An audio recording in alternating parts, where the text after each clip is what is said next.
ఇక వెస్ట్ బెంగాల్ ఎలక్షన్లో జరిగినటువంటి తంతు అంతా తెలిసిందే మీకు. మొత్తం 207 సీట్లు గెలుచుకుంది బీజేపీ అనూహ్యంగా అంచనాలు దాటుకుని అన్ని ఎగ్జిట్ పోల్ అంచనాలకి భిన్నంగా. ఎస్ఐఆర్ ప్రక్రియ అక్కడ కీలకమైన పాత్ర పోషించిందని చెప్పి అందరికీ తెలిసిందే. 91 లక్షల ఓట్లు డిలీట్ చేయబడ్డాయి.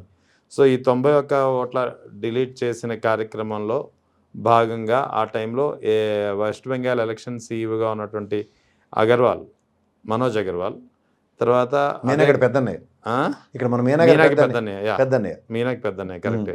తర్వాత అదే సమయంలో అక్కడ స్పెషల్ రోల్ అబ్జర్వర్గా పనిచేసినటువంటి same IAS batch 1990 IAS batch పేరు Subrata Roy something is there. అతన్నేమో ఇతన్ని chief secretary of West Bengal Manoj అగర్వాల్ని, సుబ్రత రాయ్నేమో chief adviser to CM Suvendu Adhikari. అది కూడా with in 48 hours of the oath taking ceremony of Suvendu Adhikari. అంటే రిటర్న్ గిఫ్ట్స్ దొరికేసినాయి. ఇక్కడ విజయ్ కూడా తక్కువ తినడం అనుకున్నారు. ఓఎస్డి ఆ జాతకాలు చెప్పుకున్నాను ఇచ్చాడు. ఈ వెస్ట్ బెంగాల్ చెప్పండి. ఏమో సార్ ఇది బీహార్లో చూడలేదా? కూతుర్ని అల్లుడిని ఒకే దగ్గర పోస్టింగ్ ఇచ్చారు. అదే ఇక్కడ వీళ్ళంతా పార్ట్ అండ్ పార్సిల్స్. మనం ఏనా చూడండి సురక్షితంగా గోపెట్లా పెట్టారు. ఇంకా వర్క్ ఉంది నీతోను, రెవెన్యూలో ఇంకా నీతో పని ఉందని సెక్రటరీగా ఉన్నాడు. ఇంకా నీతో పని ఉందని చెప్పి కదా లెక్కర్ స్కామ్ అంతా ఆయన భుజాల మించే ఆగమేఘాల మీద టాపిక్ డైవర్షన్ కింద మీకు ఆప్షన్ మేమే క్రియేట్ చేస్తామని. ఇప్పుడు అంతా అటుపక్క మీకు ఎస్ఐఆర్ దాకా పోయారు సార్. ఆంధ్రప్రదేశ్ ఎలక్షన్లో మా మీనా సార్ చొరవతో ఎలక్షన్స్ జరగక మునుపు 40 లక్షల ఓట్లు తొలగించబడ్డాయి ఆంధ్రప్రదేశ్లో. అవును, 40 లక్షల తొలగించబడ్డాయి. తర్వాత 50 లక్షల ఓట్లు అదనంగా లెక్కించారు. అదంతా రెండు కదా, ఒకటి ఎత్తిపోయిన తర్వాత ఇంకేంటి, ఒకటి మీరు నోరు మూసుకున్నారంటే రెండోది జరగకుండా ఉంటుంది. ఒకటి బిఫోర్ పోల్, రెండోది ఆఫ్టర్ పోల్. మొదటి దానికి నోరు మూసుకుంటే రెండోది ఊరుకుంటారా? అవును, అదే జరుగుతుంది.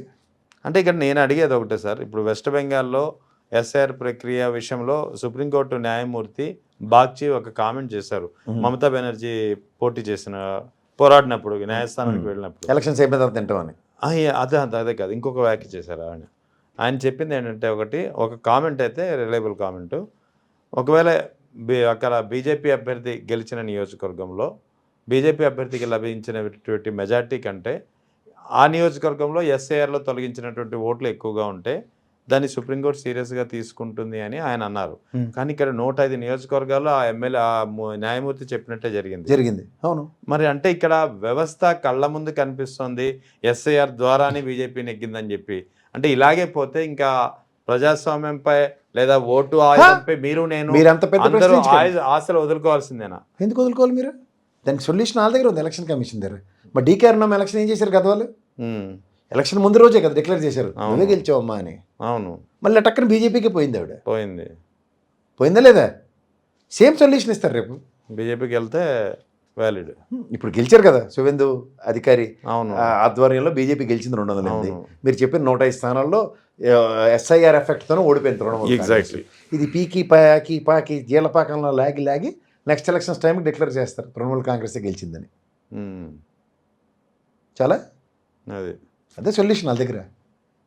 సుప్రీంకోర్టు కానీ ఎలక్షన్ కమిషన్ కానీ ఏం చేస్తుందో క్రిస్టల్ క్లియర్గా విత్ సబ్స్టాన్షియల్ ఎవిడెన్సెస్ ఈ లాస్ట్ 2014 నుంచి ఈ రోజు దాకా ప్రతి ఇన్సిడెంట్లోనూ ఆన్సర్స్ ఉన్నాయి. ప్రశ్న ఉంది, ఆన్సర్ ఉంది. మళ్ళీ ప్రశ్న కోసం దయించి ఆవిడ పోరాడకండి.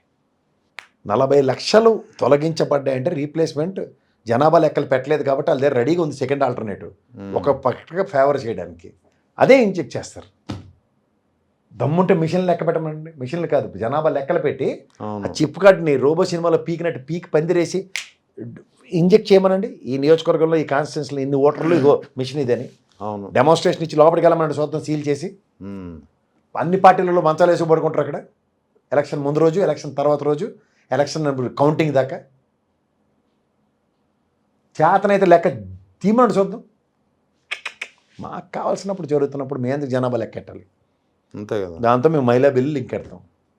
అంతే అప్పుడు అది పాస్ అవుతుంది, ఇది పాస్ రెండు జరగవు. మీకు పెళ్లి డిసైడ్ అయిన తర్వాత ఇద్దరితో పెళ్ళి అంటే ఎవడో ఒప్పుకుంటారు? కాన్స్టిట్యూషన్ ఒప్పుకుంటుంది.